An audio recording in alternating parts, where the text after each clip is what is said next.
Ladies and gentlemen, thank you for checking out a special edition of Well Worded. I'm your host, Advocate of Words. It is January 26, 2015, and those of us in the Northeast corridor of the United States of America are stuck at home because of a blizzard.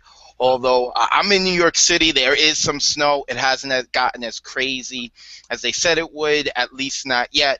But nonetheless, no one is doing anything, so we're sticking at home. So I thought about reaching out to a few people, getting them to come on to read some poems, talk about poetry. So let me introduce everyone who's joining us. We may have some people joining us later on. First, I am being joined by Miss Wendy Angulo, who is the founder of Wendy Angulo Productions. We just had our show yesterday, Canvas of Words. What's going on, Wendy? How are you?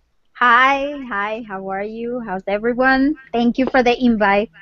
No doubt, no doubt. So, did you enjoy yesterday, the show, Canvas of Words? Yes, it was a phenomenal show. You guys did a great job. We had great feedback from the audience, so I'm proud. I'm happy.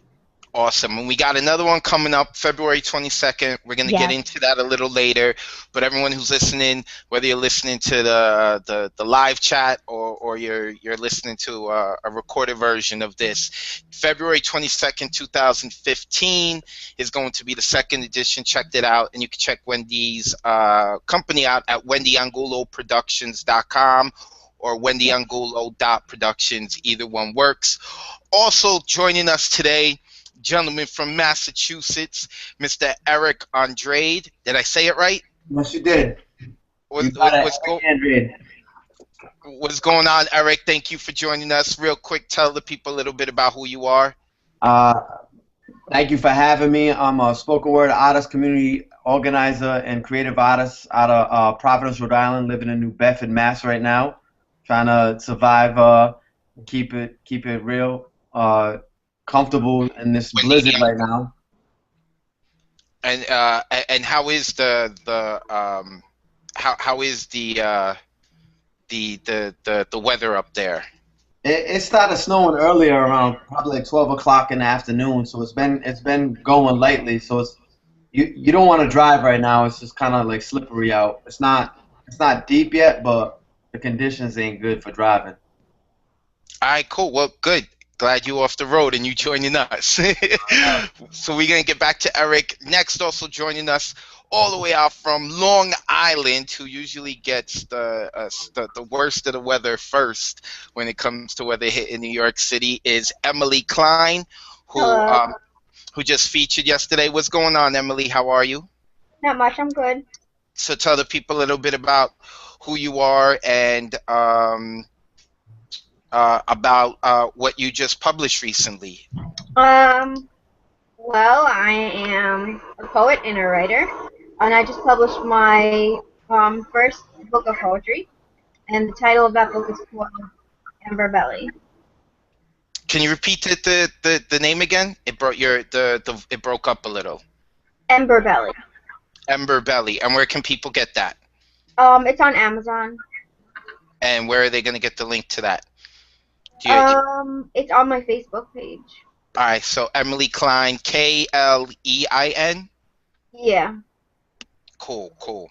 And last but not least, we are also being joined by Black Angel, Cindy Balata. What's going on, Cindy? How are you? What up? What's going on, my mans?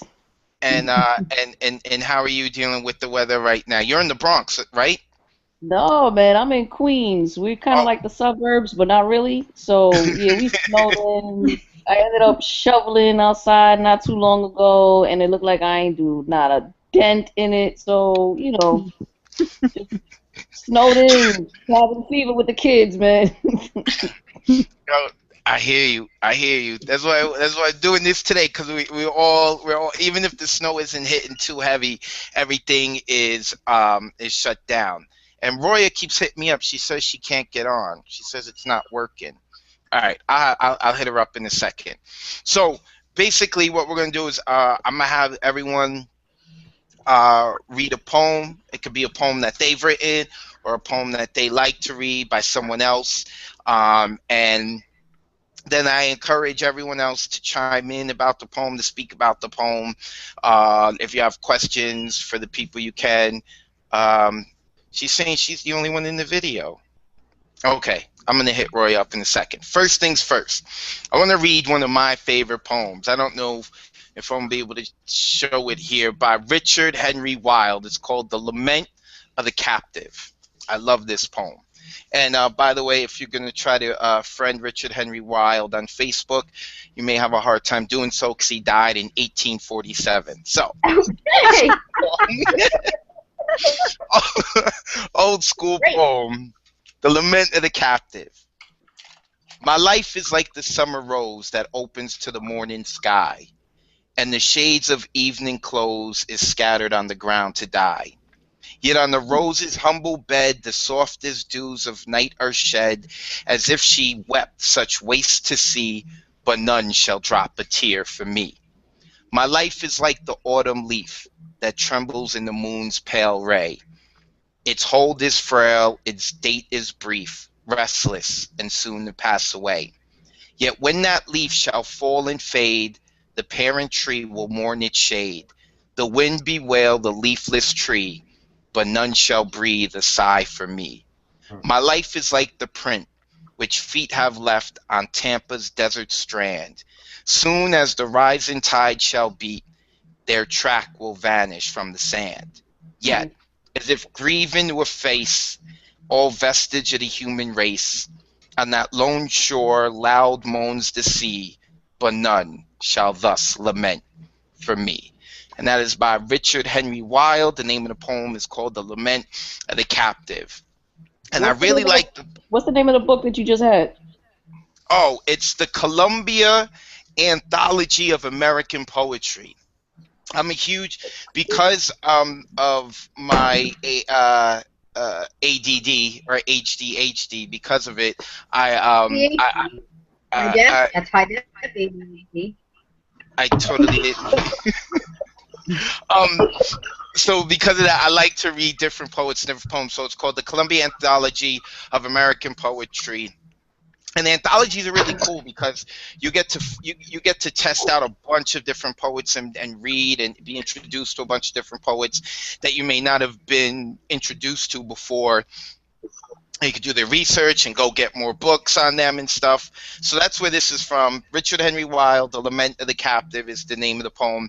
And I really like the poem because I don't like, especially being that I'm from the New York City poetry scene, I don't like hearing a lot of woe is me poems. You know, I hear that all the time and they lack substance. But this is such a woe is me poem, but he does it so well that, like, you know, it's like, yo, I feel bad for him, even though it kind of comes off a little maybe as a cryberry. Well, no one likes you, but it's really good. And like, you know, he talks about like the tree is gonna cry for the leaves that have left, but no one's gonna cry for me. Like, so I of course I like the rhyme scheme, the structure of the poem. But I like the feeling and the comparison. So that this is actually one of my favorite poems because of how he puts his life parallel to nature and how nature seems to mourn itself, but no one mourns him. So that's actually one of my favorite poems. I'm gonna read some more from the book, but I want to get on and I know this is my first time actually meeting Eric. So Eric, you have to know my mother raised me right, and she made me a gentleman. So I'm gonna go with the ladies first. So, I always do that just so that you know. So I'm gonna start first with Miss Wendy Angulo, and just for full disclosure too, Wendy Angulo's my manager. She manages about 8 artists, right, or 9? Yes, 9. Not she, and she also produces shows. So, very well, my. She produces shows very well, and Black Angel don't like anyone. So for her to give that compliment, you know it's real, right? So Wendy, are you gonna read? Are you reading now? What people don't know is that Wendy might not get on stage and do all these things like the other artists she works with, but she does write and she does read. She enjoys poetry. That's why she produces the show. So, Wendy, are you reading a poem that you've written, or are you going to be reading a poem that someone else has written? Actually, I'm going to read a poem from an Afghan woman. I mentor Afghan women writers online. Every 3 months, I get a group of Afghan women and I mentor them because it's a crime for them to write, so they have to hide Oh, in certain places and write. So And there is a poem that one of where my where students wrote. where so it just I just want to bring this out in case someone wants to do that or donate to it. Like, where do you do that through? What website? What organization? Where it's an organization called the Afghan Women's Writing Project. They Okay. have a website that it's www.awwproject.org, and you can donate. And if you're interested in become a mentor, you can write to them and fill out an application, and they'll be super happy to have you as mentor for them. Awesome. So go ahead. So read the poem. Make sure Okay. you include the title and Yes. repeat the author again, please. Okay. Read my poems on the reddish stream of my blood by E-Man. I want to write. I want to write about my dreams which never come true, my power that has always been ignored, my voice which is never heard by this deaf universe, my rights which have never been counted, my life decisions which are always made by others. Oh, my destiny, give me the answer. What am I for in this universe? What does it mean to be an Afghan woman? Hmm. I know you can't provide me with an elegant answer, so just give me the pen, the hidden pen, so that I can write. That is all I'm asking for. I promise I will take revenge, but not like men, by gun and sword and aggression. Instead, I will write. I will write even if I am warned not to touch a pen or paper. I know one thing, that they can see that hidden pen with their blind eyes, no matter how strong their vision. My eyes will read my environment, my brain will save the details, and I will write the hidden pen on the chambers of my heart, so that when I'm caught and executed, perhaps in Ghazi Stadium, like other innocent Afghan women, people can read my poems on the reddish stream made by my blood. I will start writing with the hidden pen, and I know this will lead to a day when girls of this land will be able to write with chalk on the blackboards of the school or by markers on the whiteboards of universities, and one day they will make their voice heard. Then the hidden pen will be remembered forever. wow. Nice. Now, how old is she? She's probably like 15 years old. Wow. Wow. Okay. So now I have to ask. I mean, I have to ask you. I mean, you read it in English, so Yeah, she writes in they write in English. English. They do write in English, and we edit the poems for them. Sometimes some of them they have difficulty, like with the sentences and the past tense and the present. So we have to edit the poems and send them back. I'm not the only editor. There's a huge group of American writers that edit their work, and then we post them on a blog, and then they put it together on a book.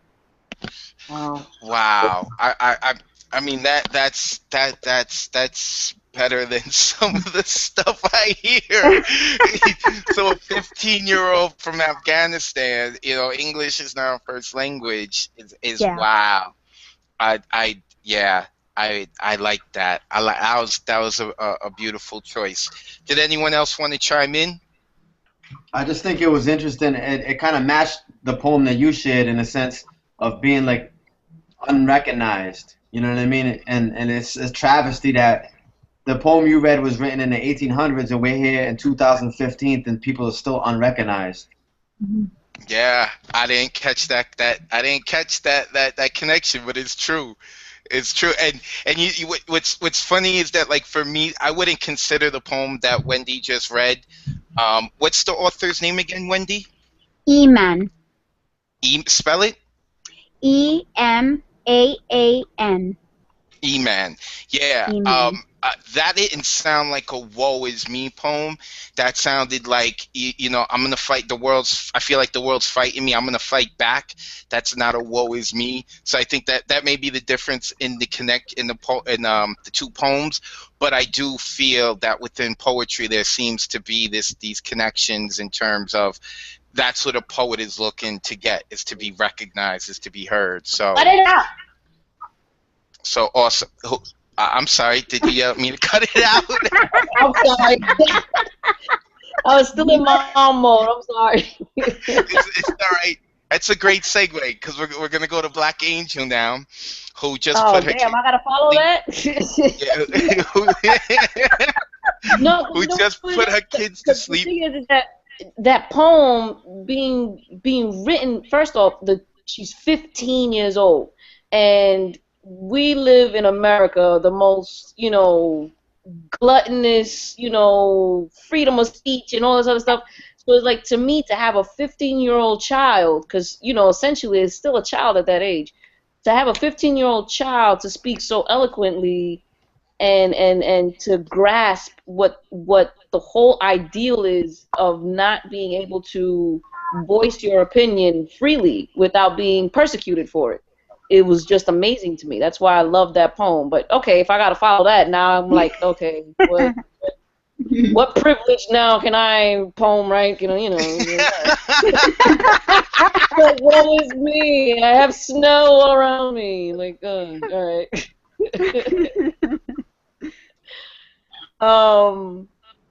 Okay. So I'm gonna read a piece that's my own. I've been trying to come out of my box. Thank you, Wordz, for that one. You know, so, and I got a show at Capicu, and it's all about love. So this one's kind of there. This one's entitled "Love Veteran." I know I suck at titles, but whatever. So here it goes. I hold my war-torn battlefield heart like fine china repaired with gold, making it more vulnerable, more valuable than before, still vigorously beating. I, young, riddled with traumatic scars of a vet that over time have become war strategies on my inked skin, like ancient kingdoms drawn on parchment, anxiously awaiting dominion for the next tyrant, a general too willing to be on the front lines. My trembling hands lifted to parted lips, pulling from this cigarette like a phantom itch, holding memory shrapnel in my gut. Crow lines surrounding my eyes reminds I've seen many empty promises swallow my tongue, silently captive over offensives that's left me defenseless, crossing enemy lines, grenades in hand, exploding in bursts of unrequited love, tears quenching fears first time out, now turned into a sour cup of aromatic whiskey, reminiscing the glory days of battle. Once made of Kevlar, my fragile armor yearns, heartache scars to be worn proudly like medals of honor, well-earned stripes. Yet again, I delve headfirst into the trenches of love's warfare, adrenaline thrill of battle, risk my heart obtaining another scar without a care. All's fair in love's war, as my battle cries joyously turn love poems into sonnets. And yet, my vigorously beating heart secretly seeks the moment when it can finally be still. And that's Love Veteran. Nice. What's the title of it? Love Veteran. Love Veteran. And can you repeat for me one time real quick the general line? Oh, a general too willing to go into what is it? Hold on. A general too willing to be on the front lines. I think I know what you meant by that, but can you tell people what you meant by that? Um, because usually generals are not on the front line of battle. It's usually just, the front linesmen, the privates, and as a higher up in the rank that you go in the army, the less likely you're on the front lines of battle. You don't really, do the hand-to-hand combat. War So vets why that just like the thrill of the battle. so why are you so why are you so willing to be on the front line? Ha ha ha ha. Yes, Cindy. Um, to be willing to be on the front lines is usually because what it is that I'm seeking that adrenaline rush, the adrenaline rush of and the thrill of being in battle. Granted, I might lose my life. Granted, I might lose a limb, get scarred up, get hurt, or whatever again. But it's something about that adrenaline that gets you pumping that makes you want to keep going back. It's kind of like addictive. Yeah, yeah, I like it. I like It's the it. first Anyone draft, want so to don't judge yet. I know how you do, man. Anyone want to jump in, chime in, speak about her poem? Please, by all means. No one? Okay. I would just say that I think it was dope. Like it was beautiful. I can relate to it. It's like you're gonna get hurt, and in order to actually experience it, you have to actually risk being scarred. You know what I mean? And it's about that journey of that almost sadistic relationship we have with chasing that adrenaline of love. That's how I took it. I don't know how you meant it, but that's how it related to me. Yeah. Yeah, nah, that's how I took it too. I like to give Cindy a hard time. And that's weird, my camera went off. And Cindy Yeah. got booted out. I don't know where she is. So we're talking about her poem and she's not even here. Maybe she'll jump back on. We'll see. Okay. Moving on She's to back. I'm here. I'm back. She's I'm back. all right, she's back now. And your camera's still off. Word. Yeah, I don't know why. It's been off for a while. It's all right. I Yeah. guess nah, yeah, I don't know why. I guess that means now I could just sit here naked and talk to you guys, so it's all good. Oh, wait. Nobody had no suggestions for the poem because I was out when that happened. Oh, Judge- Irishman. I was just saying that basically what I connected to on that poem was that it's almost a story about like being able to be brave in the midst of being hurt and taking the risk, the adrenaline and the rush of that feeling of bliss that you feel and jumping into that. It's almost like a sadistic relationship we have with the idea of love or the feeling of love or the emotion or the romance, the fairy tale, and that you still go out and willingly subject yourself to the win, lose, and draw of love. Yes, thank you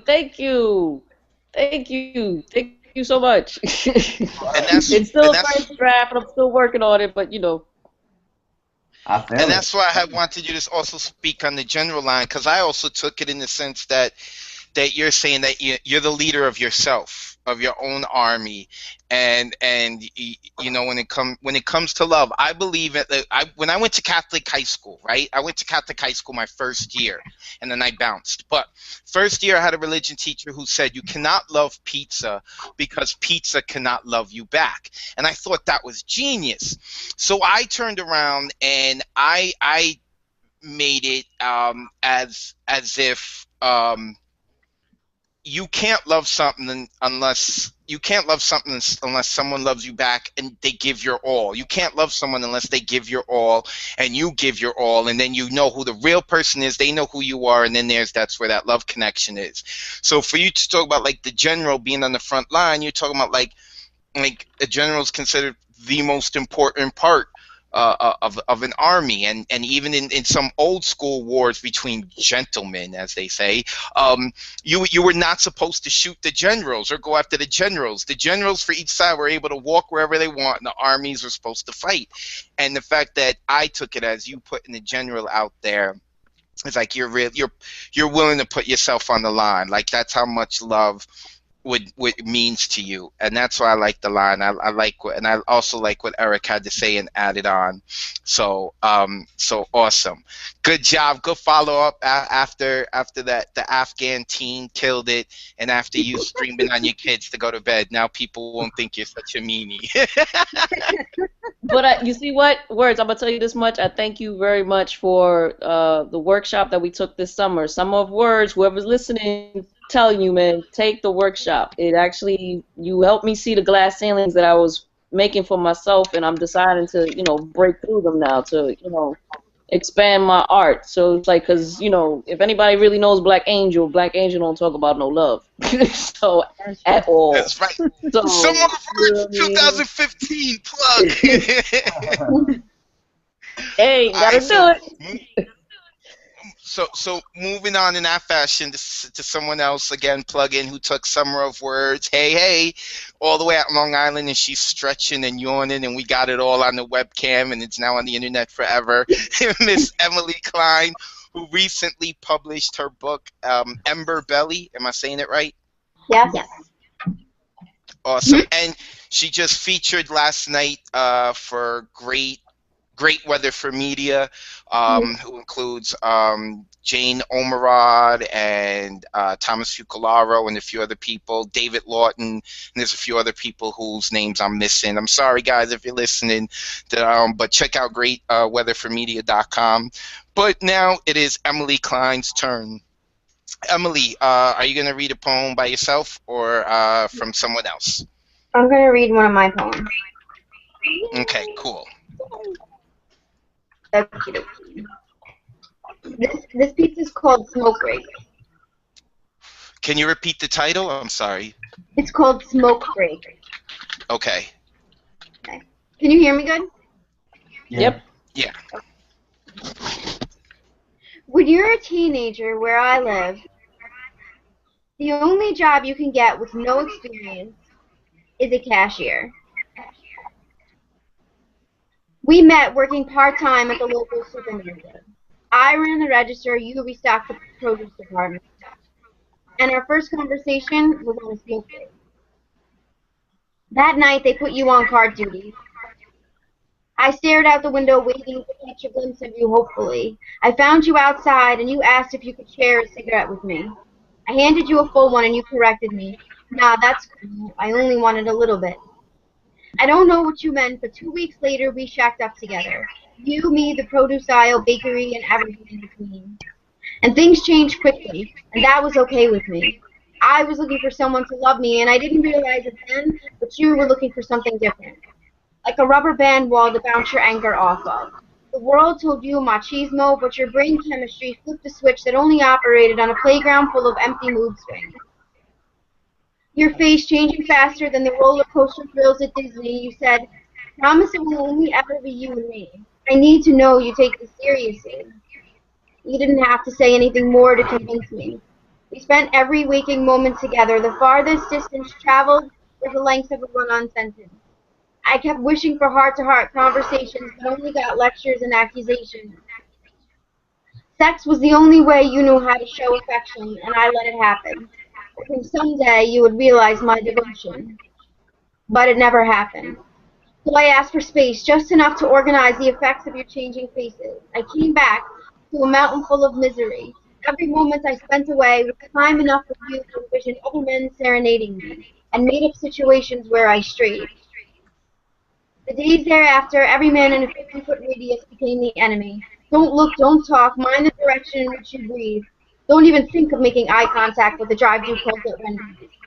You carried a big stick so I would speak softly. You even alienated me from my family. Every time I opened up was another chance for you to convince me that they didn't love me. And I believed you. More so as the space between us grew smaller, the distance between everyone I loved around me increased. And you meant for that to be. I stayed. Over and over you promised you would change, but old habits, they die hard, and things have a way of coming undone just when you get to the good part. And my heartbeats were heavy from the pain, like worn-out wiper blades in heavy rain. And if you say it over and over enough, bleeding starts to sound like beating, and either way, you're still alive. And I know they say no pain, no gain, but every night I prayed that this was the last time you would put your hands on me. And I asked God why. My heart felt a lot like a teepee built out of the bark of dying trees. I sat in the passenger seat on a one-way highway to disaster, and why couldn't I have hit the eject button any faster? Just because you're old enough to get behind the wheel doesn't make you wise enough to know the way that real love is supposed to feel. The memories of each instant's not worth mentioning. I just know they are a lot like setbacks that like to take you back and leave you there. And I know the only place to hang the blame is lack of experience. The kind that's supposed to get you closer to your goal, but in my case only made me fear it. Every time I see a young girl with tears in her eyes and bruises on her face sitting outside the supermarket, I'm tempted to ask her about her experience and if it started with a smoke break. The end. And it start. Can you repeat the last line? I'm tempted to ask her about her experience and if it started with a smoke break. Nice. Oh, I got everyone else muted but you. Sorry, guys. So if you're not hearing everyone cheer for you, I'm sorry. Yeah, Emily. Woo! Well, let me unmute. All right, I just unmuted Cindy. Let me unmute Eric. So, there was. I started listening. There was a line that you had mentioned earlier. Was it the rubber band line? Can you repeat the rubber band line? Right? Is it it was the rubber band? Mhm. Can you repeat that line? Mhm.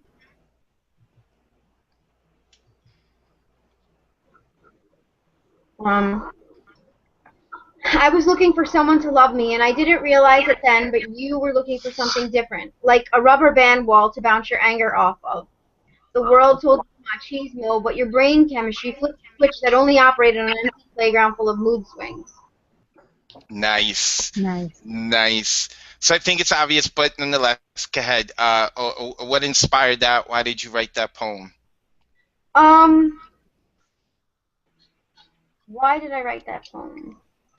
Well, I guess just to process situations that I've been in, to kind of make sense. I was in my daughter's father was very controlling and very abusive for many, many, many years. And even today, like sometimes, like if I see him, I can still feel, like a certain pain and like a certain sting, and like I just feel like my writing helps me process things, and that was something that like I just wrote that recently, and that relationship is, my daughter's 13, so that's many, many, many years old. But I only recently started to kind of like process and let it go, and that's the piece that really helped me do that. And you say you wrote it a long time ago. Is it in your book that you published? No, I didn't write it a long time ago. I wrote it recently. Oh, you did? Yeah. But it's about something that was a long time ago. Yes. Mm-hmm. So you're still currently processing it? Well, I think a little bit. Yep. Oh, okay. Poets got to be real, man. For me, I asked that specific question because for me specifically, I tend to not write about things I'm going through in the moment. Yeah. I tend to write about them after that period has passed because I like to be able to reflect and look back on and see the whole complete package. So that's why I ask. Anyone else want to chime in? I like the line, the way you play that word, you carry the big stick, so I speak softly. I thought that was a dope play on that. Yeah, I like it that was. a lot. My daughter was actually doing like I think a social studies project, and I was helping her with her homework, and we were reading it. And I was like, oh, I really like that movie. That's dope. What project was your daughter working on? I don't even remember. It was somebody's presidency, and she was studying one of the acts, one of the laws. Okay, awesome. Thank you, Emily. You're welcome. Next, last but not least, he has been a very patient gentleman. I mean, he's been raised right, just like me. We're bringing it over to Eric out of Massachusetts. So Eric, are you going to share a poem with us that you've written or someone else wrote? I'm gonna share one of my own poems. Okay. I was originally gonna share something else, but as I was listening to everything, I just felt like this was a better poem to go with. It's called Like Stained Glass. Okay.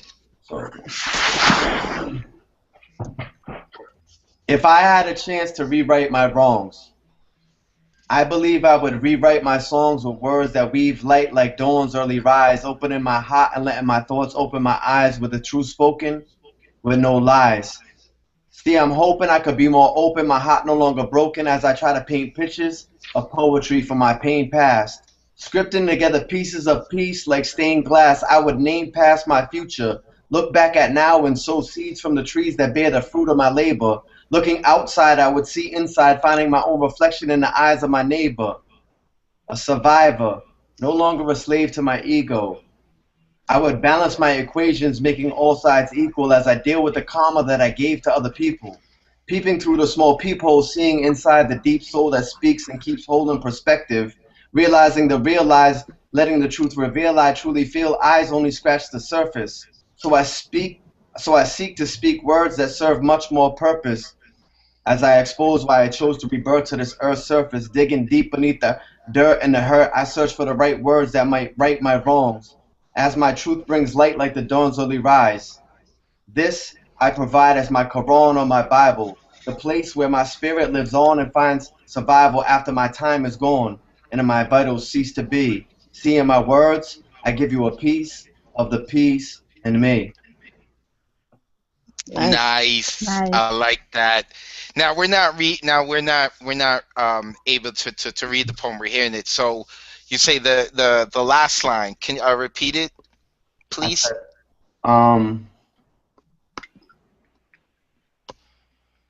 The piece of peace in me. yeah, I said, this is where my spirit lives on and finds survival after my time is gone and my vitals cease to be. See, in my words, I give you a piece of the peace in me.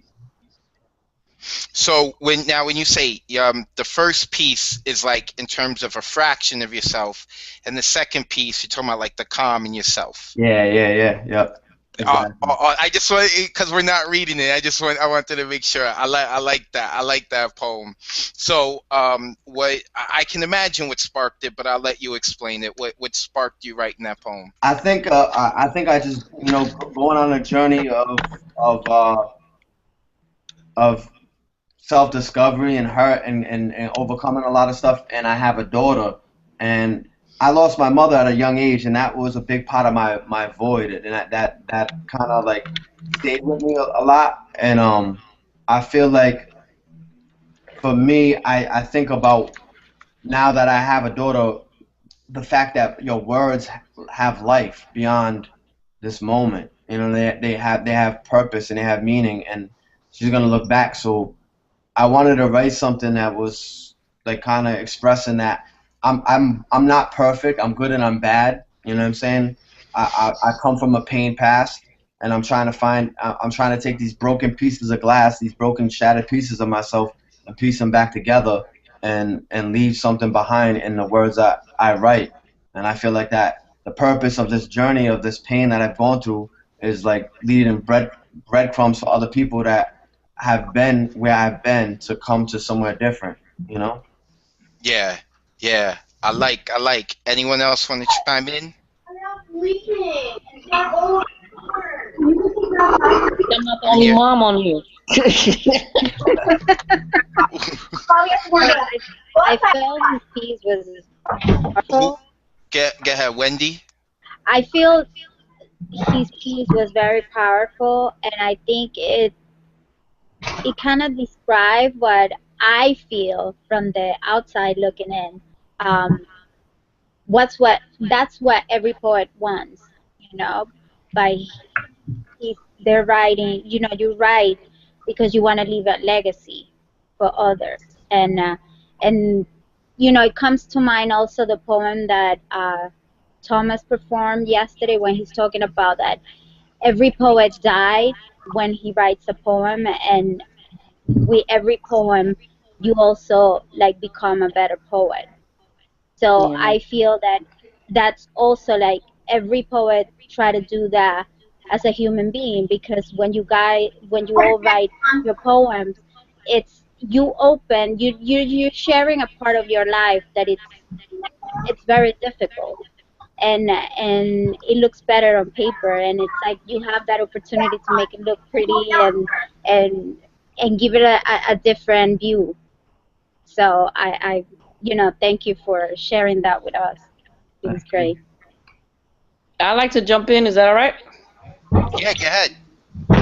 Um, my thing is, what I got from the piece is kind of like you're trying to find inner peace, which is what a lot of us poets go through with our writing. It's kind of like a catharsis in a sense, and it's like a lot of things that you mentioned in your piece seem kind of like more towards you're trying to find or trying to be at peace with yourself, Most definitely. which and which is that's something that a lot of people struggle with. I mean, I know I'm one of them. At all, I'm one of the main people out there that struggle to have peace within myself.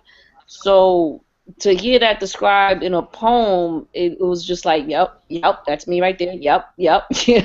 So it's like it touches you. It does. It touches you in a place that's it's more personal than where I would go, because that's just me, and I'm trying to break that. I'm trying to get as a little more personal with my work, but definitely I felt that, and I definitely felt the whole journey of trying to find that inner peace, if not for yourself, and also for your kids. You know what I mean?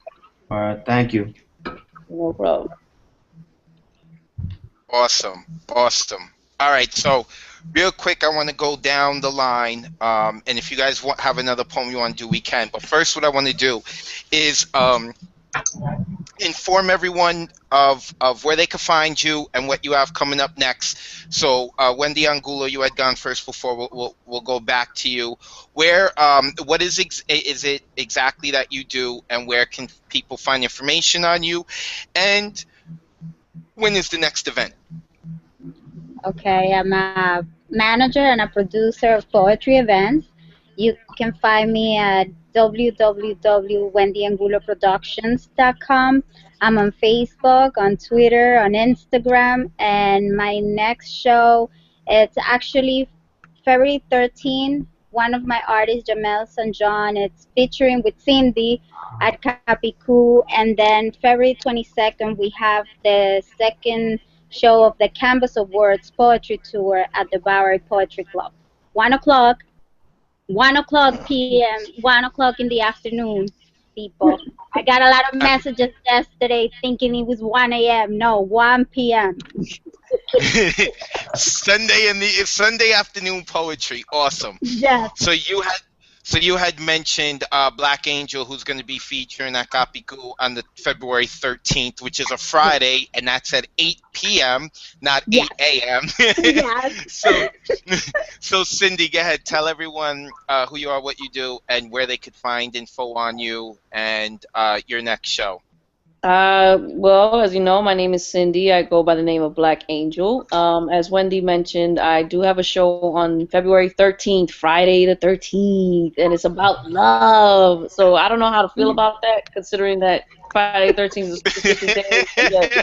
We talk about love and Valentine's. All right, whatever, it's gonna work. But that's gonna be at the Evil Lounge in Brooklyn on Friday the 13th at 8 p.m. with Gapiku.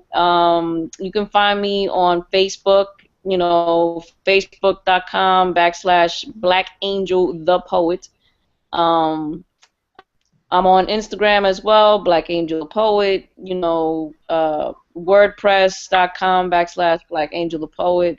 I'm working on my manuscript. I've been trying to get this up and running for a while. I know Wendy's like giving me the evil eye because of that, but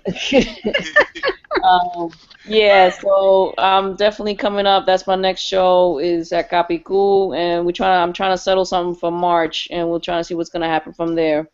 But yeah, man, check me out on Facebook, Instagram, the digital crack, whatever you want to call it, and I'm there, man. Awesome. And you said now you're working on the manuscript for what? Oh, a book of poetry. I'm trying to get my poems together. A Black Angel compilation of whatever's in her sick mind. So, it's coming. I'm the thing is about writers, with our own worst critics. So, I'm sitting here trying to edit and like do, fonts and the way it should look and the layouts and all that. And I'm struggling, but it's all right. I'm getting there. All right, cool. So can we expect it this year, or we're just Yes. say it's coming? No, Yeah, no. we better. This year, This okay. year, All definitely. right. I'm pushing for March, so we'll see what happens. All right, cool, awesome. And who we heard in the background screaming on Cindy saying no this year, better this year, was Emily Klein. Emily can say that now because she's got her stuff published. So she can be brave to tell someone else, get your shit together. I got mine together. So Emily, explain to everyone who you are, what you do, where they could find you, and if you have any shows coming up. So I'm a poet, and I also go by Quiet Form. You can find me on Facebook, Facebook.com/Ekline3. That's my Facebook page. And on Instagram, I'm quiet_storm_10. I have a show coming up on February 4th. I think it is. It's a Thursday. Is that a Thursday? You better get your shit together. You told Cindy she gotta get her stuff together. You better have your stuff together now. February 5th at the So at you the said Cup February Coffee 4th? House. No, it's February 5th. February 5th. And that's where? that's on Long Island. That's at the Cup Coffee House. And I'm also doing a show on the 13th at the Word Up bookstore in I think that's in Washington Heights. Is that right? Does that sound right? Yeah. Yeah. Yeah, I think so. Is that with Angie and Word F4F? Shout out to Word F4F who just had their 2nd year anniversary a week or two ago. Yeah. That was okay. this weekend, man. Oh, this weekend. I'm sorry, this weekend. I should know. I was there. Cool. And so you said February 5th, February 13th, the Word Up bookstore up in Washington Heights, and that's being presented by Word F4F. Yeah. Awesome. And Eric, out in Massachusetts, let the people know who you are, where they can find you, and when your next show is or next production coming out, anything that you're doing. Okay. My name is Eric Andrade. I'm a spoken word artist, fashion designer, and community organizer in New Bedford, Massachusetts. I also organize spoken word poetry and hip hop shows and conferences, focusing around spirituality, diversity, and social justice issues. The next show I am putting together is going to be on February 7th, Saturday, February 7th, at No Problemo in New Bedford, Massachusetts. And then that's going to be from 10 to 1. It's a free show with a live band, and we'll be featuring Shaisty L, who's an MC out of Far Rock, Queens. He's going to be performing as well. And it's going to be a continuation. We held a Black Lives Matter teaching last week, and we invited the poets that were performing there to continue that conversation and dialogue in our community. So it'll be an open mic with a focus on Black lives and the movement that's going on right now. And then again on February 18th, I'll be performing at UMass Dartmouth for an event at the library there for Black Lives Matter. It's going to be a dialogue with professors in the student community at UMass, and that's going to be at 4 p.m. at February 18th. And I can be found. That's Dartmouth, you said? Yeah, UMass Dartmouth, Massachusetts. Okay. And I can be found online at www.lasoulrenaissance.com, RENAISSANCE. And I have a SoundCloud under my name, ERIK Andrade, and I'm on Facebook and on YouTube as well. Awesome, awesome. Okay, so I'm gonna try to get my webcam back, but Wendy, do you have another poem that you would like to share? Um, yeah, sure. Give me a second to find it. All right. Cindy had bounced or got booted. Oh, Emily. All I'm right, here. Emily, I'm do you have here. another one that you can share now? Mhm. Okay, cool. So this is what I'm gonna do. You're gonna share your poem. I'm gonna leave and then come right back. But I have the cameras on you, so go ahead. Are you ready to share your poem? Me? Yeah. Oh. Okay, I'll read one from my book. Okay. Uh, what about? All right, Cindy, are you ready? Do you have one to go while the other ladies are looking for a poem? You mind if I share a bounce check? No, go ahead. So, perspective of a bounce check. Daily, I struggle to know my worth. I can never seem to be enough. No amounts of double shifts you can work will ever make me feel whole. Imprisoned by my lack of hope, I'd rather be torn to pieces in this broken home than to be wrongfully disowned, transmitted from hand to grubby hand, like a molested foster child returned back to the orphanage, jaded and less desirable than before, tattered at the edges. Maybe if I were with a different family, they could finally see me, that I could be something more to someone else instead of a red herring, a farce to pass off the time. I've seen many smiles fade once they realize from whence I came, so I sit, aging like wine, but never getting any richer. Return to sender like a refused letter. I travel stuffed in stifling envelopes, sealed shut, never to see the light of day until some poor soul decides to open it. Then my body is constantly scanned as though I was some sort of terrorist. Denied entry into the data banks when all I want is to be accepted. Yet I'm to blame for insufficient funding. Damn, I had it. Oh, Yet I'm to blame for insufficient funding. Every cent accounted for, but it's my fault you came from a life of poverty. So now they sit there and label me as another failure of society. Tattooed in vain like those of a Holocaust victim, man, my days are numbered. Someone silently judged because you have too much month at the end of your money. I see you. Desperately checking the balance of negative accounts as though somehow money will magically appear.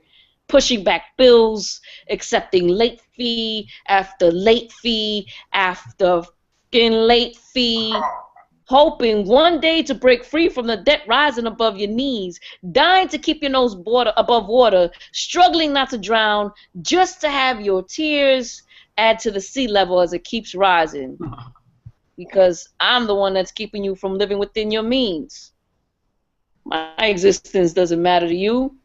I'm just another emotionless being, right? So what can I do as they stamp a huge red sign? Void. Funny. How'd they know how I felt inside to be me? Thank you. mm, mm. Yo, well, I'm familiar with that poem. So, and I love that ending. And for those who are watching and may not know, it's a personification poem, where basically what you do is you take an inanimate object or an animal and you give it human characteristics, emotion, intellect, stuff like that.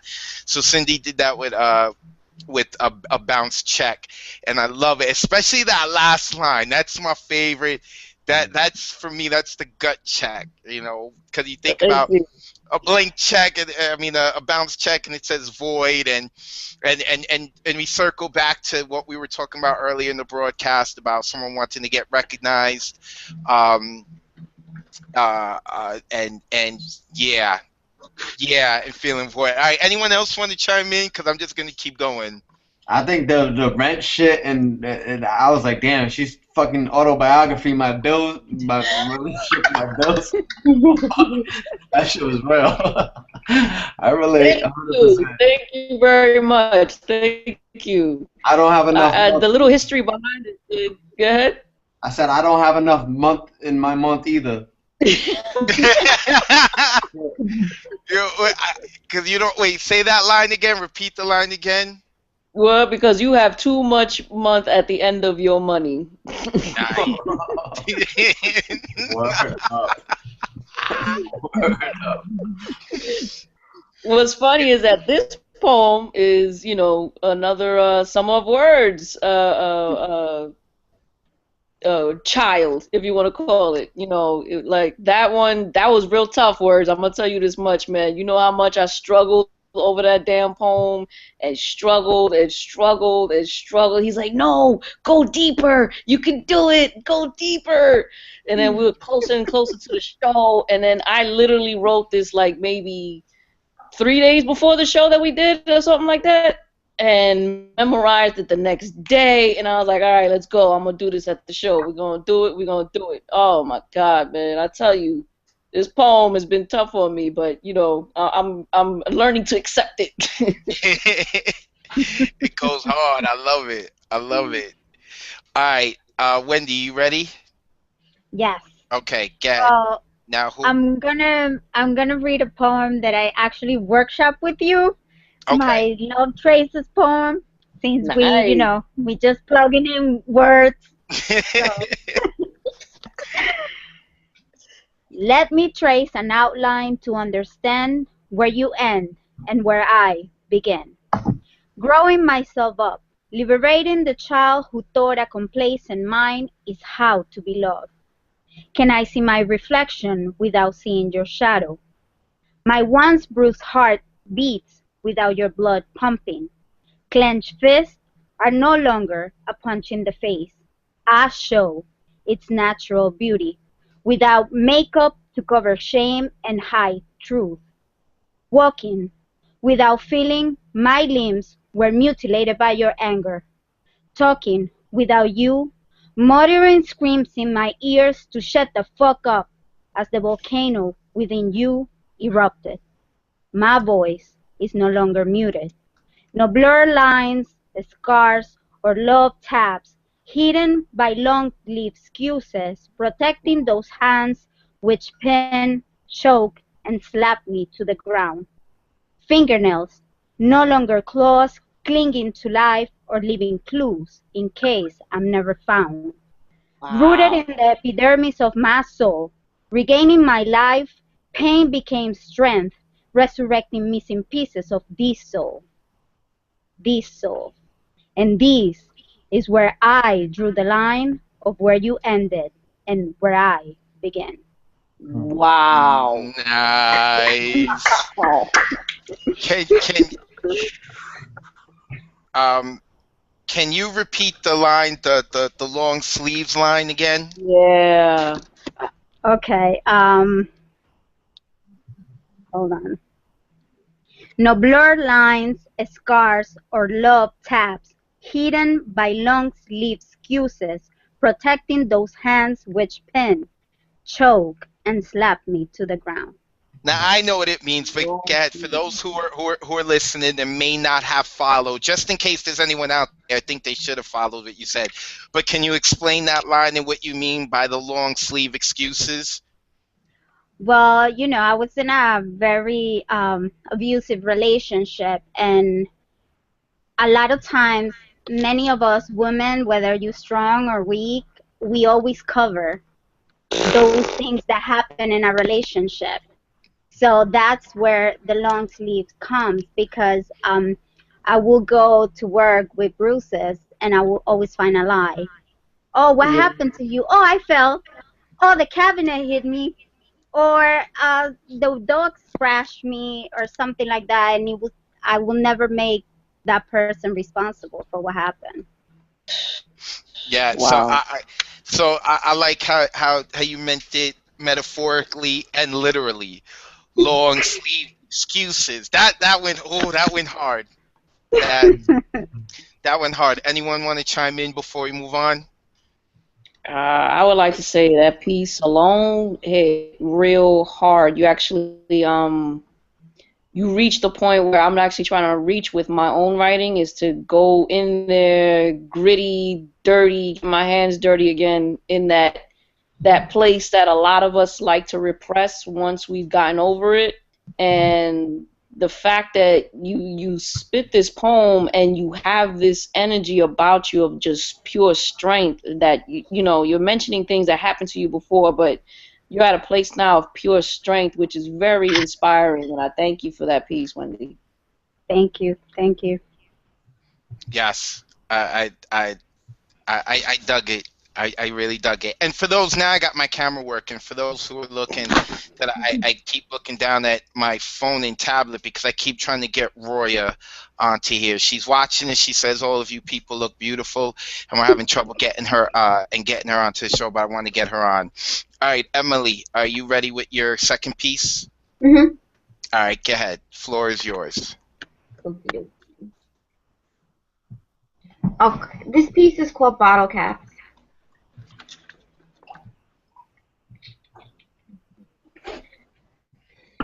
Worn out handles on paper bags hang. Front tire, bicycle basket. Brightly colored bottle caps stitched together tightly with the strings from bakery packages. He wears it proudly around his neck, unaware of what it means when they tell him that it was his daughter who made it for him. 10 years ago, he would have never imagined his life would ever end up like this. And whenever he asks how he got to this place, they tell him there was an accident. And that's as much conversation as he will make. He rides his bike to and from the Speedy Martin town every day around 12, his daily quest a test to measure the accuracy of memory.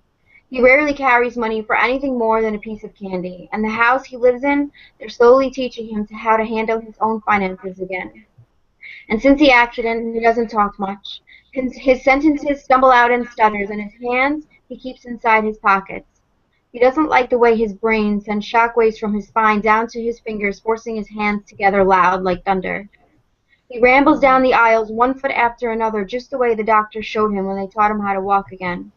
He counts each child he passes masterfully, like marathon runners finished miles effortlessly.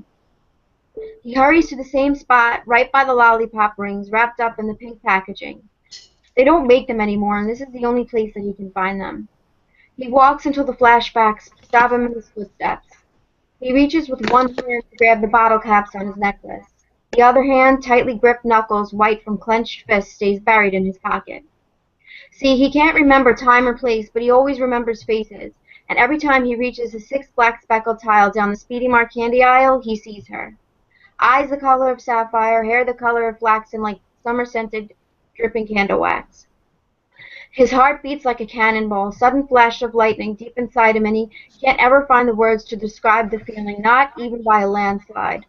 But this avalanche of emotion, he knows it. It makes him feel like he is home again. Sometimes he hears laughter and the chatter, just like the school children he passes on the corner, and other times he hears a soft whisper say, "Daddy, can I please get some candy?" He answers, "Not today," repeats over and over until the flashback disappears, and it happens so quickly he never has a chance to ask the girl her name. Loosens his grip around his necklace, puts his hand back in his pocket, nods his head to the young girl behind the register. She smiles kindly back at him, waits for him to hand her the 2 quarters for his candy patiently, runs her hair through her long blonde hair and breathes in gently. She knows tomorrow he will return again to his aisle eagerly for his pink packaged lollipop ring. So she keeps the box fully stocked, hoping one day it will help her dad to finally regain his memory. Nice. What inspired that?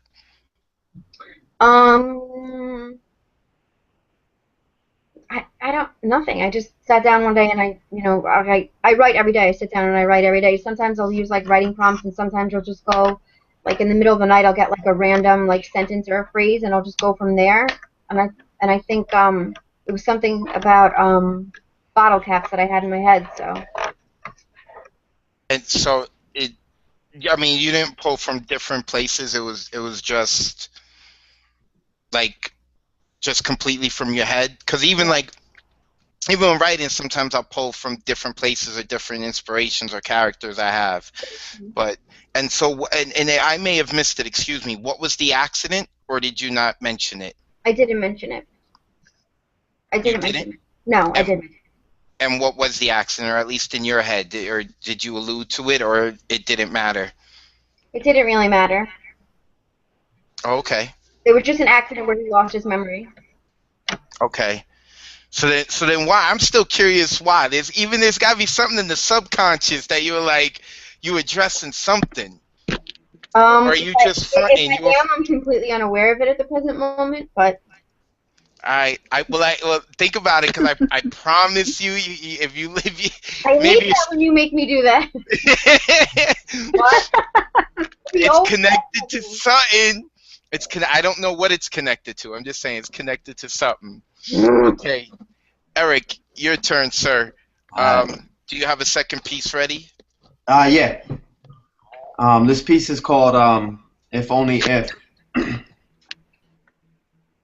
If only the cameras and the microphones would tune into the moans and groans of broken hearts and broken bones. Or hear the tears and fears of these broken hearts, and broken hearts don't start to dream until love it mends the seams torn apart by screams and yells and screams, and hell it seems and hell it is.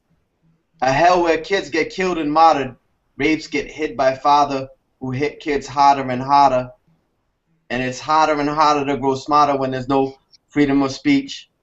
And it's hard to stay strong when you've been praying for God for so long that days turn to weeks, as weeks turn to years, as these fears manifest, as daddy's dear lost her dress, as daddy forces her to sex. Intercourse, of course, it's incest, so she daily dreams to kill her maker, because daddy was a demon and a raper, daily cursing the semen that would make her from the womb to the tomb, feeling cursed by a creator.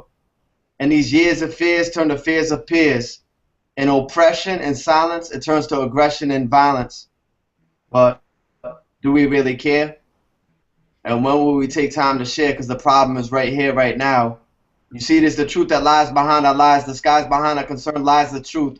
Failing to hear the cries of youth, another dream dies as proof of our lack of concern. It's the fact that we lack to learn the root cause and effect. We neglect to protect our children, more concerned with our own financial plans for the building and the impact of youth programs losing their funds. Who's willing to save these kids before they start using them guns?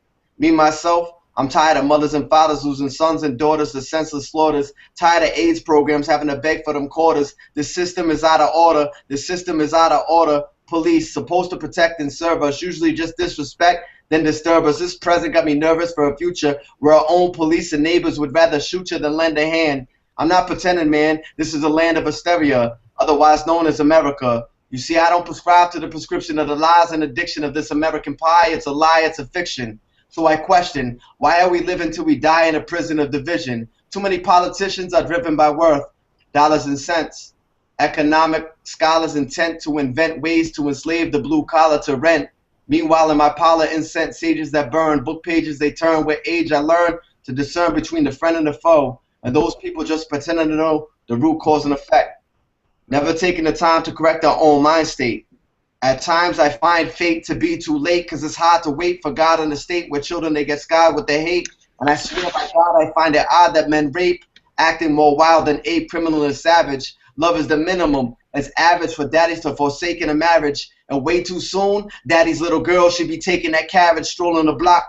Her younger brother often talk about holding a Glock, only leading to the coffin closing and dropping a casket. This is reality, this is not plastic, this is tragic, living in this savage land of the graves. Talk on your phone if you brave. New World Order, either you a clone or a slave to minimum wage. You see, we are living in the age of false apostles and fools. A president, Obama, who is still hostile and would choose to use missiles that cruise for fossils and fuels, soil drilling to the core. For oil, they are still killing the poor, plus it's spoiled when it's spilling ashore. Meanwhile, Osiris is still in the door of heaven's pathway. Wow. God would, if we would only take a step halfway. Hmm. Can you repeat the last two? It jumped for my computer, at least it jumped a little. The last two lines. I kind of sloppied it up. Oh, okay. Okay. Then there wasn't a technical issue; it was an Eric issue. Okay. I had that mental pause. It's like I can't remember that last line. It's like, if we would only take a step, God would meet us halfway. Nice. Nice. So what drove you to write it? I can understand what inspired you to write it. You know, I think that's pretty clear in the poem. But what drove you to actually put that on paper? When I first started working with youth, one of the first things I used to do for workshops was something I call knowledge itself, and part of that was about like exposing some of your. I feel like we have a lot of commonality regardless of race, class, gender, whatever. And some of the common things that we have are are the things we're afraid to expose. So like once someone exposes it, once you set a room temperature, people open up. And I didn't know what I was getting into, but I just tried it, and I was unpleasantly surprised by how common abuse was, in particular sexual abuse. It was a room about, I mean, majority of the workshops I ever done, I would say a greater, especially when I was working with young youth, a greater majority of the people that were open and honest had some kind of form of experience of abuse, male or female. And I just felt like it was an untold thing for it to be that common and no one really talked about it. I was shocked how common it was. I was fucking like floored. You know what I'm saying? Like people hadn't talked about it beforehand, and they were just in a room with 40 different people and tears flowing and people telling their stories. And I feel like a lot of the youth that are in lockup facilities, a lot of the people that end up in these judgmental positions have been exposed to some things that, you know, they haven't had an outlet for. And I feel like Definitely. Yeah. Anyone else want to chime in? Does anyone else want to say anything? I mean, he definitely touched on some points, like especially when he's saying that the adolescents are exposed to things that we wouldn't even think of because of we've been so fortunate. And I do a lot of volunteer work at Rikers Island doing the poetry workshops with them. And these kids, man, like the things they've seen, the things that they tell you, you know, because the part of the workshop is we spit a poem and then we tell them to come up with whatever poems they got, you know, because, you know, we send them like a little homework to do. You know, we got a project where we got one of the homeworks was to write about your favorite word, no curse words, and it can't be about violence or any drugs or anything like that. Nothing negative about it. It has to be all positive. And the things that these kids come up with, like a lot of them just like, yo, I just wish I had a dad. I just wish, you know what I'm saying? Like just simple things that we take for granted everyday life, and it just happens. It happens.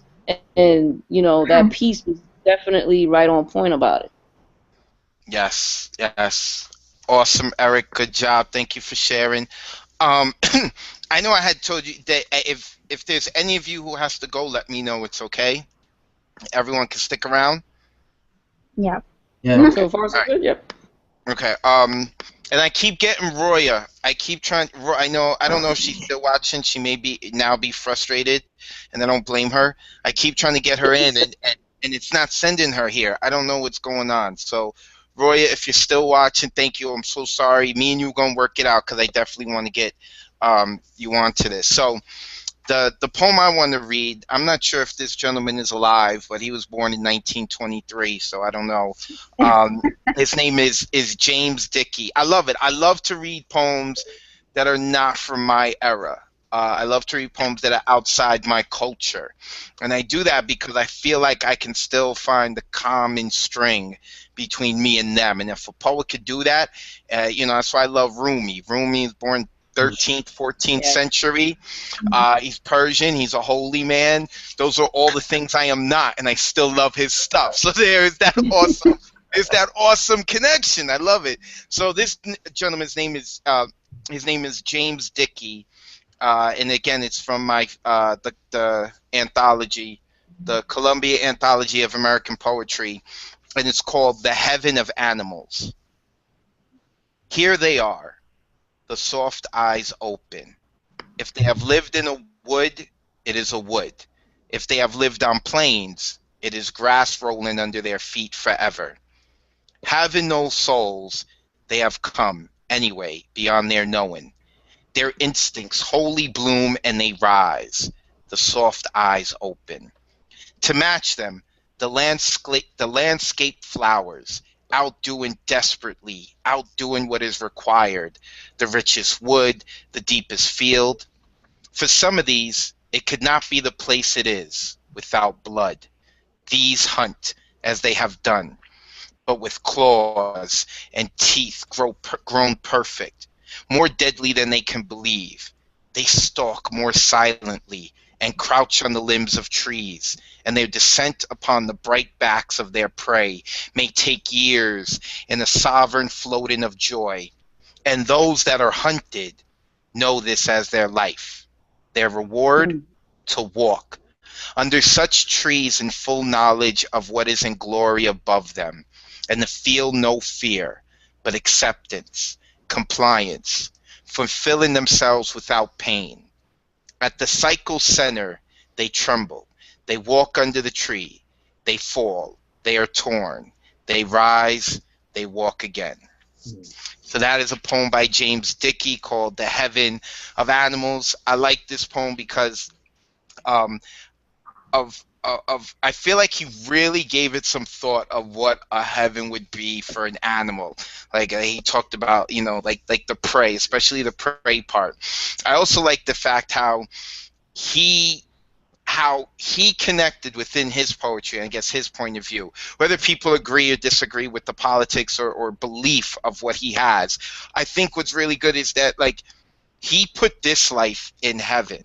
And he, in the sense that in the sense as if like everything is cyclical, everything is a cycle. So all these prey animals, they're gonna die again, but now in heaven they're okay with it because they know they're gonna come back.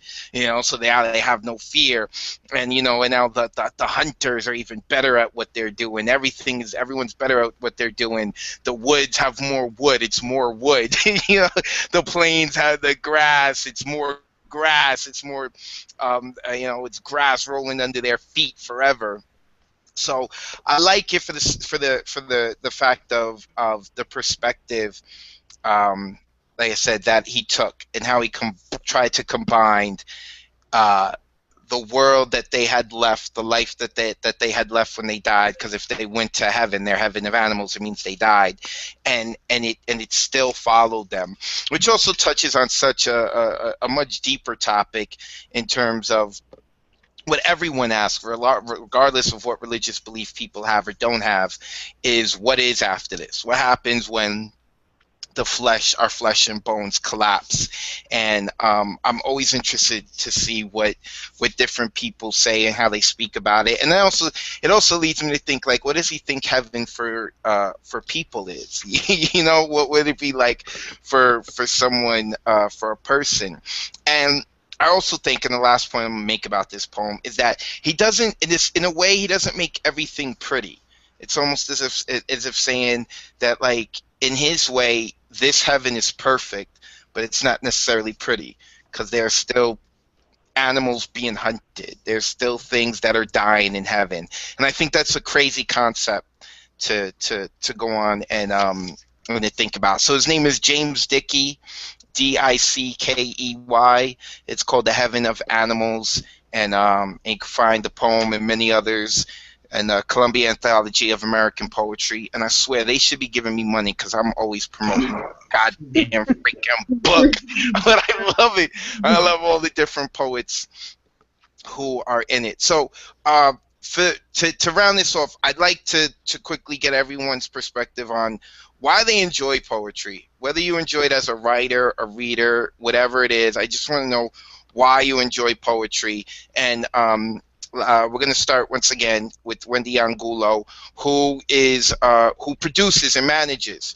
And I guess that what sets you apart from everyone else who's on the broadcast right now is that you're not on the stage, or you haven't put a book out, or that's not your driving ambition at the moment. One day you may do so, but at the moment that's not your driving ambition. So why do you like poetry? Why did Wendy Anguilla be like, yo, you know, it'd be a really good idea to manage poets and put together shows and get all these headaches and you know, so well, so yeah, so why poetry? Well, since I was a little girl, I always liked poetry. I think there's something very special in poetry. I think poetry makes you see the beauty of pain.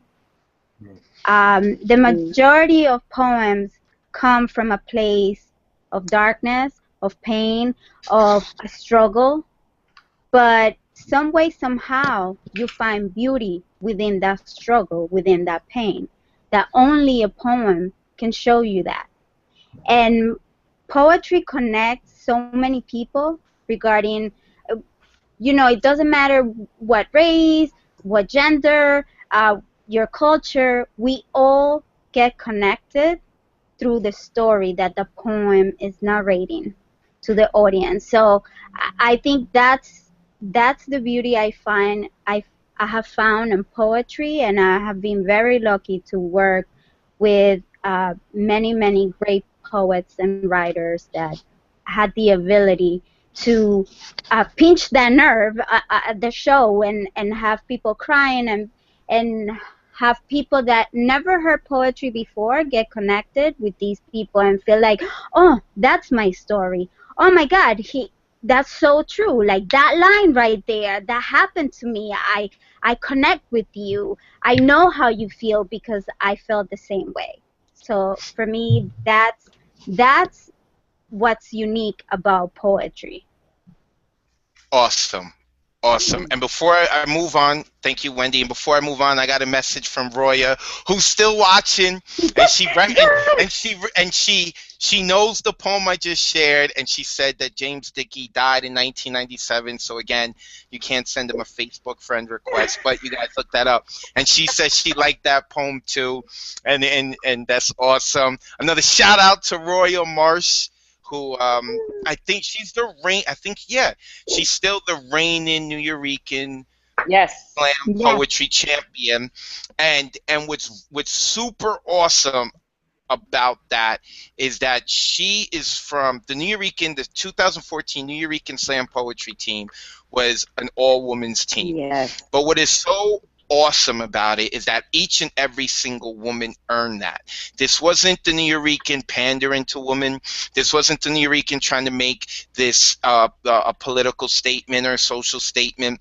Though each of those women earned their right. So I think it's awesome to celebrate the fact that it's an all-women's team, but I think what makes it so much better is that each of them earned it. None of them got any freebies, you know. They went through it all just like all the men had to, but the women turned out to be victorious and they represented well at nationals. So shout out to Roya, and I definitely want to, like I said, I want to get her on the show, and yeah, Roya's all kind of awesome, and Roya actually opened up the show for Canvas of Words for us yesterday.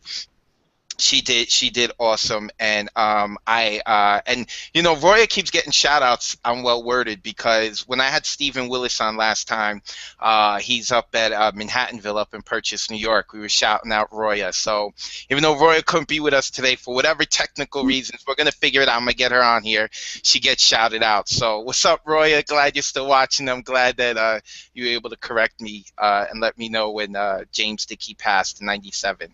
So moving on. Cindy, Black Angel, why poetry? What about poetry interests you? Where to start not to get long-winded. I was always an avid reader as a kid and a teenager, so you know, the poets like Langston Hughes, James Baldwin, Walt Whitman. Once I started reading their material, they opened doors for me. They opened a world that I didn't think existed. So as I grew and I got older, when I went into college, they had this open mic. And what college? LaGuardia Community College. Okay. And while I was there, you know, at first I wasn't a poet. I was, you know, if people can believe it, I used to rhyme. I used to be an MC. So, you know, And then there was a point where a lot of my rhymes were just a little too real for people. You know, I wasn't talking about cars. I wasn't talking about money I ain't have. I wasn't talking about, you know, the fake stuff that everybody rhymes about.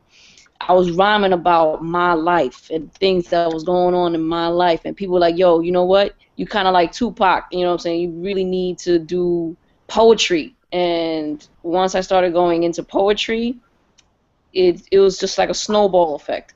And then it led me to the New Eurekan Poets Cafe. And if anybody's ever been there, anybody that knows anything about the New Eurekan, once you sit there and you see the slam champions, the features, and all that, it's definitely inspiring. And then from there, it was just like a drug. It was like a habit that I just couldn't put down. I just kept on going to shows. I kept on going to open mics and trying to get on that list and try to write more poems and more and more and more and more. So, you know, like, matter of fact, like as you mentioned, Roya being a part of the New Eurekan Slam team, I've had the privilege, the honor, the experience to witness these 4 women perform at Word at 4F anniversary. And, you know, I've been doing this poetry thing for like a good 10 years now. And it's always amazing how poets can still move me. You know what I mean? That they can touch a nerve. Like Wendy was saying, they could touch a nerve. There's beauty in the pain. But like they can touch such a nerve that literally, now people have never probably seen me cry in public that know me. I was in tears that night because it was just something that was so moving, and it inspired me to write better, to dig deeper, to see how far I can go with my own work. So poetry is something that, one, it's catharsis. Two, it's something that if I don't do, I'd lose my mind. It's one of those writers things, like if you feel that guilt when you don't write, you know what I'm saying? Like, oh my God, I'm spending all this time. I could be writing my book. I could be writing a poem. I could be writing, you know what I'm saying? So without it, it's definitely something that eases my sanity in a sense. Yes, yes. Poetry is that. Yeah. Yeah, it's for us crazy. It's for us crazy people. Yes. Okay, next crazy person, Emily Klein. Emily, why poetry? What about it is attractive to you? And I know that you read a lot, and you were what I affectionately call a fangirl before you got into it, which I think is super important. Why poetry? I didn't like, just like sit down one day and say like, I'm just, I'm gonna write poetry. Writing something that I've done my whole life. Like I said earlier, it's just like how I process things, and in a way, I feel like poetry. I didn't really choose it. I feel like in a way, like it almost chose me. I didn't. Yes. You know what I mean? No, well, explain it for those who may not know what it means. How did poetry choose? I know how it means. I'm not trying to belittle We all your know comment. what that means. I'm not belittling your comment because I know what it means, but I also know that we may have some viewers who may not fully understand that, and I would like you to take the opportunity to explain that. What do you mean by that? Well, I feel like, like most of my life, I never really had a voice. So my writing was, my way to connect with the outside world. So in doing so, like as I got older, meeting poets, reading poetry, things like that, and I guess I just started to feel like I almost had like a job to do with my writing, because I knew how to write, and and I knew that I could reach other people with my writing. So I felt like there had to be other people out there who also needed help to do the same. Other people that were in a similar situation that I was, like circa 10 years ago, before they started reaching out and writing.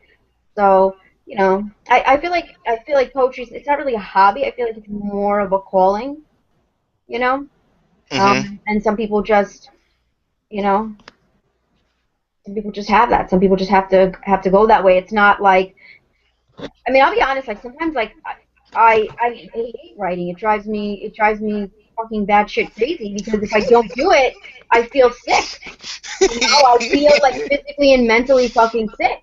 And my day is like, you know, shot to shit if I haven't produced something. And that's why, like I say, like it's not like this fun hobby like, you know, crafting or, you know, bike riding or hiking. It's like it's it's it's just Yeah, it's you a part of my touch. life. It's a part of my life. I don't really know any other way to express it. And a lot of people, I guess, that like that aren't poets, they don't really understand. They're like, all right, you're just really fucking weird. And I'm like, yeah, well, that too. I mean, well, you're weird, but that just because you like poetry, that doesn't make you weird. So But awesome. that's the thing. That's the thing. Words. When we were in school and we were the only kids that liked poetry, we were the weird ones, man. We well, I'm gonna get into my own story, but when I was in school, I really wasn't into poetry. That became an adult thing for me. But I'm gonna get into that in a second. But I wanna let Eric speak now why he's into poetry. And Eric, I thank you for being the gentleman with me and allowing the ladies to go first. So throughout the entire night. So Eric, why poetry? Why did you get into poetry? I think it was uh, the answers that were said by the three women before me are answers I would have as well. I would say that it's real telling that I don't know, for me, like I heard myself in their words. I heard pieces of myself and what they were saying. I think for me initially pain was something that I only wrote when I was angry, and I grew up listening to hip hop, and hip hop was my schooling. And yeah, I would listen to the radio and listen to hip hop and rewind the tape and rewind the tape. Those were my teachers. And when I would get played by some girl, or when my something happened that was traumatic, I'd find myself writing, and it would just flow through me. And I feel like pain has definitely been a part of it. And I feel like So all right, for you, let me try to narrow the question down. Why poetry and not write memoirs or a novel or I think it's write a language. comics? I think it's a language of my soul, because like honestly, like I had an experience for me. As someone that wanted to be an MC, I had an experience where I had read a book and I had some spiritual experiences where I less wrote something and more heard something, and I couldn't keep up with it. And for me, that was the closest to God I've ever gotten, was in terms of tapping into um, that inner voice. It's like a marriage between emotions and thoughts and something much deeper than yourself sometimes. And that happens maybe a fraction of the times I write. In fact, it hasn't happened in a long time.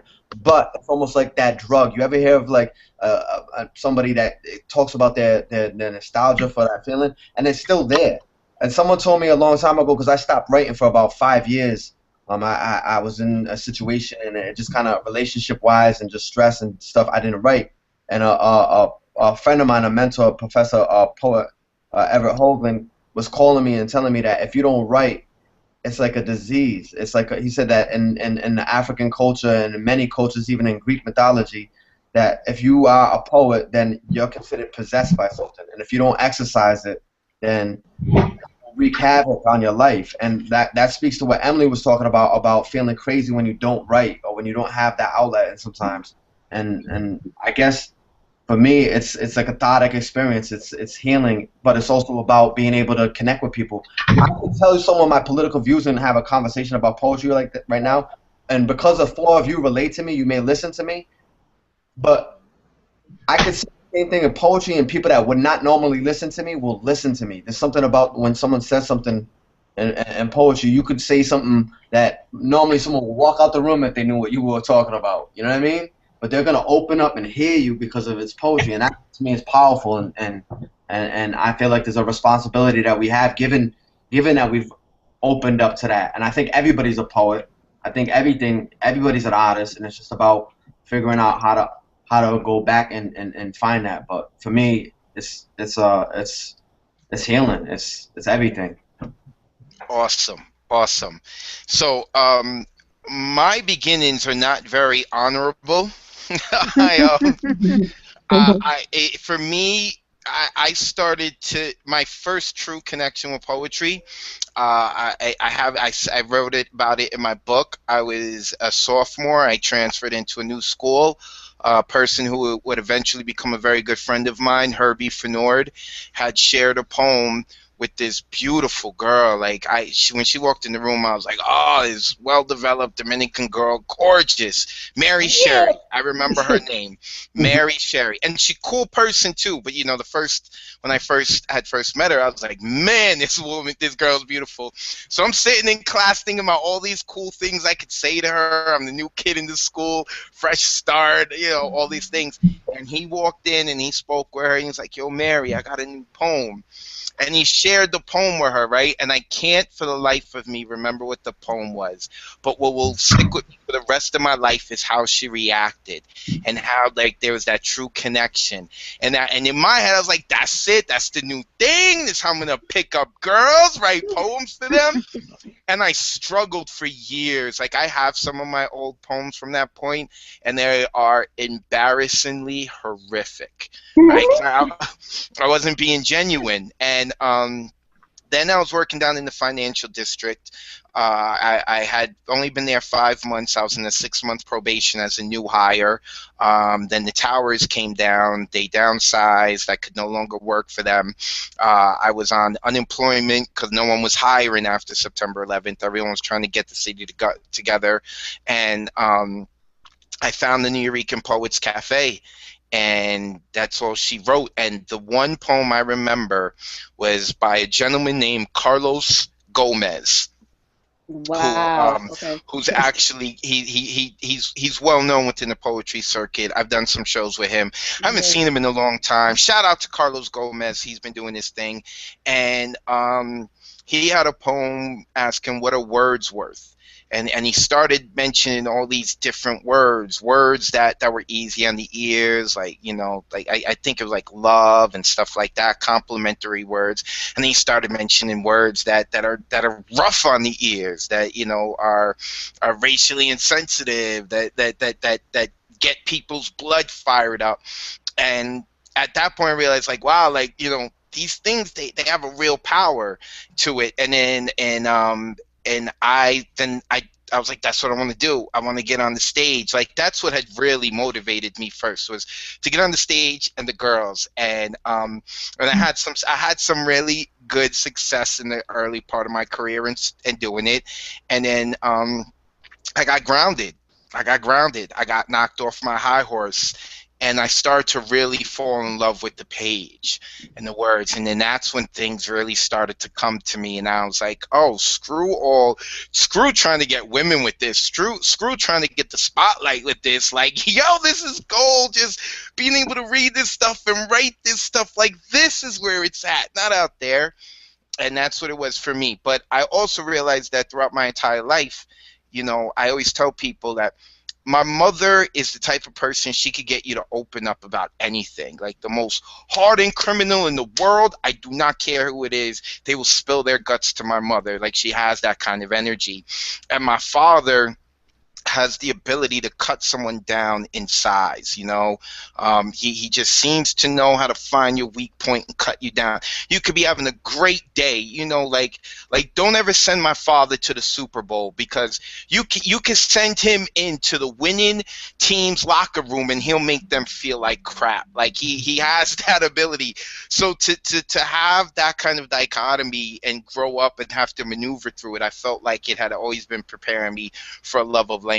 And that's why my stage name is Advocate of Words, because someone read something of mine, they're like, oh, you're a poet. And I was like, no, I'm more like an advocate of words. That was like my knee-jerk response, and that's why the moniker has stayed. So that's why I had gotten into poetry. As you can see, it is not as I believe I'm honorable now, but it's not as honorable a beginning as what everyone else has said. And now I'm doing stuff like this, where I'm getting to speak with a bunch of different poets who are willing to give their time and jump on to a webcast and just talk, which I thank all of you for doing and joining me.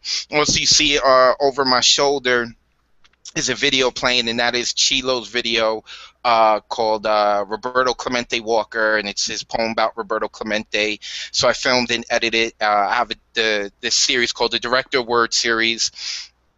I filmed different poets and their poems, and we edited, try to put together. It's called Sin Poetry, cinema and poetry put together, and that's Chilo right there. That's up on my YouTube. So when this is done, everyone check it out, and you can see that. And that's where I'm at. I love it. I love language. I love listening to these politicians and be like, yo, you screwing the people right now. I see what you did there in your little language, and I think that's my biggest selling point with poetry is like with the kids. I tell them they could talk, if they learn poetry, you could talk your way out of detention. I seriously believe that. You know, you want to get the date. You know, well, what's a womanizer? Well, womanizer's got to be on point with his words anyway. So, you know, whether you're a guy who's not good with the ladies and you want to get women, or whether you're a lady who wants to be careful of those womanizer dudes, like being on point with language, you can understand these things and your colleagues and getting jobs, stuff like that. So I love poetry and I love language, and I think there's an old adage, or I don't know who said it, so I wish I give credit to who I'm about to quote, but I don't know. But there's this quote that says something like, "A poet is a lazy novelist," and I find it interesting. Right, at first I fought it, like, no, that's wrong. How dare you? But I think for me, it sort of rings true, because I like to write about too many different things and just stay on one as a novelist. I think it would be difficult, though one day I'd like to write a novel. And I think there's something about poetry. I had a director tell me this once: less words equals more power. And there's something very powerful about poetry that sets it apart from memoirs and novels and everything else, is because of how much can be said with using so few words. And I think that in itself is so powerful. So that's why I'm into poetry, and I love it. And I thank each of you for spending time here. I thank everyone who watched this, whether it's on the live stream right now while you're dealing with the blizzard, or the recorded version later on that will be up that you get to see. I thank you. So one last time I want to thank Wendy Angulo. Thank you very much for coming on, Wendy. Make sure you guys check out WendyAnguloProductions.com. She has future shows coming up. She manages a bunch of awesome artists, including me. I was the first artist she began to manage. So if anyone is out there looking to get some artists involved in any of their projects, make sure that you reach out to Miss Wendy Angulo. Also joining us from Massachusetts, a true gentleman tonight, is Eric, and I hope I don't say the last name wrong again. Andrade? Yeah, you good. Andrade. Andrade. Yeah. Andrade. Eric Andrade from Massachusetts, who we have a mutual friend, Sean. Sean, what's up? If you're watching this, if you're not watching this, you missed your shout out. Oh well. Sean had Sean put us. Sean put us on to each other, and because I was like, I need a poll from outside of New York, because New York's not the only one going through the blizzard. So I'm very happy to have you on, Eric. You can find Eric on Facebook. I'm going to be tagging him for those who follow me. I'm going to be tagging him in the future, so you'll be able to link up with him and follow him. And you said you're also on SoundCloud? Yeah, on SoundCloud, under my name, it's just ERIK, Andrade, ANDRADE, and YouTube as well. And then I have a website for the company I'm a founder of. It's called La Soul Renaissance, LA Soul, SOUL, and then Renaissance, RENAISSANCE.com. I'm glad that you spelt La Soul, because you know, as a poet, it may be SOLE, the sole of your feet, or I also have a lot of Latino followers, and you know, SOL, the sun. So I'm glad you spelled that out. Check that out. I'll make sure I put that up as well.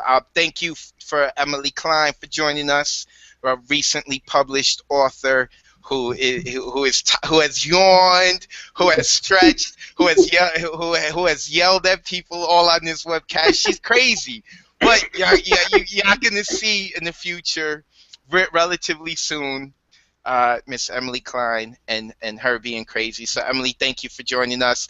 Thank you. Please stay safe out there in Long Island. And Emily is on Instagram, quiet underscore storm underscore 10. She's on Facebook. Look up Emily Klein. She does a bunch of awesome things. And also, I want to thank Black Angel for being on, who I think we caught a piece of her yelling at her kids on the webcast. I'm going to see on the replay. Coming out from Queens. Her book is soon to be out. She said March, but we definitely know it's this year. So we will keep everyone up to date. And February 13th, she's at Capico, joining along with Jamal St. John, who's an awesome poet himself, and hosted by Papo, who's an award-winning host. He's been winning a couple of awards. I see you, Papo. Congrats to that. So. Before we go, was there anything else anyone else wanted to say or mention they feel didn't get in? We're good? Thank you for this opportunity. Yeah, no, thank you for the opportunity. This was cool. Awesome. Well, I'm definitely going to be... by the way, Roya says hi. She wants to be included. Yes, Roya. Yeah, Roya. Shout out to Roya Morse. Behind the scenes, if you were watching me, I was here on my phone playing with things, and I was listening to you guys, but not to be rude, talking to Roya, like, I'm trying to figure it out to try to get her on. I am going to get Roya on. I actually want to do a video also with Roya. She's all kinds of awesome. And what's really awesome about Roya, too, is that she's up at school studying writing. Like, she's taking it further. And what I see the similarities between me and her is that I'm not sure how she started. Like I said, I really started with the stage, but I really got into the page. And I had a conversation with her not too long ago where I could see, where it could reveal that she's really getting into the page, and she wants to go. She loves poetry. She will always write poetry, I'm sure, but she wants to go beyond poetry. So I really respect that about her. I want to get her on, and she was on the Canvas of Words tour and show. So shout out to Roya. I'm so sorry. Wish we could have worked out. We're going to find out why it didn't work out. So shout out to Roya. And to the four of you, I definitely want to be able to get each of you back on to another webcast where it's more structured. This was like a last-minute special edition. So I thank you guys for jumping on. But in terms of the regular well-worded live streams, I want to work it out. We're doing it every Sunday. Well, no, every other Sunday. Eventually, it will become every Sunday. The next one we're doing, though, is February 2nd, and that's a Monday. That man, Chilo, will be joining us. No, that's Roberto Clemente. The guy before that was Chilo. You saw he's going to be joining us. I'm also hoping to get on a poet from Los Angeles named Jessica.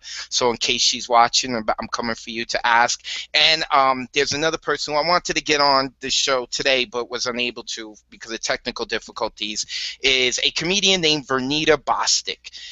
If anyone follows me, you guys know I'm a fan of Vernita. She's awesome. She's an awesome comedian. So I think that's going to be great to get Chilo on, and we're going to be talking to get Chilo on, the West Coast poet Jessica. She's with the Poetry Lounge out in LA. They're doing awesome stuff. I've been out there. Shout out to them. Always love. And I want to get comedian Vernita Bostic on, and we're going to be talking about research, what kind of research goes in when you're a creative writer, and we're going to be talking about how to avoid sounding repetitive, how to approach your content, try to be fresh, and still retain your voice, but approach things in a fresh manner. So yeah, it's going to be awesome. And each of them have a different personality and perspective, so I'm excited about it. So anyone watching this, make sure you subscribe to my YouTube channel. I'm on Twitter, Advocate of Words, Z at the end. You can check advocateofwords.com. I'm all over the social media. You can check that out. Check out the guests who I've had on today. They're all awesome. Make sure you hit them up. And to everyone who has joined me, the four of you, if all four of you are not connected, I hope that you get connected afterwards. Again, I'll make sure I tag all of you in the same status so you can all send friend requests. And and keep connected, because I know Eric does stuff up in Massachusetts that he's got connections with, and there's stuff in New York that we're always doing that we can open the door for Eric and whatnot, which would be really awesome and build. So everyone, thank you for watching. To all my guests, thank you for joining us today. And the next Well Worded will be on February 2nd, Monday at 9 p.m., the Monday after the Super Bowl. Everyone stay safe in this blizzard, and we'll talk to you later. Peace. Real quick. Yes. Roya says that she fucks you real heavy, man. That's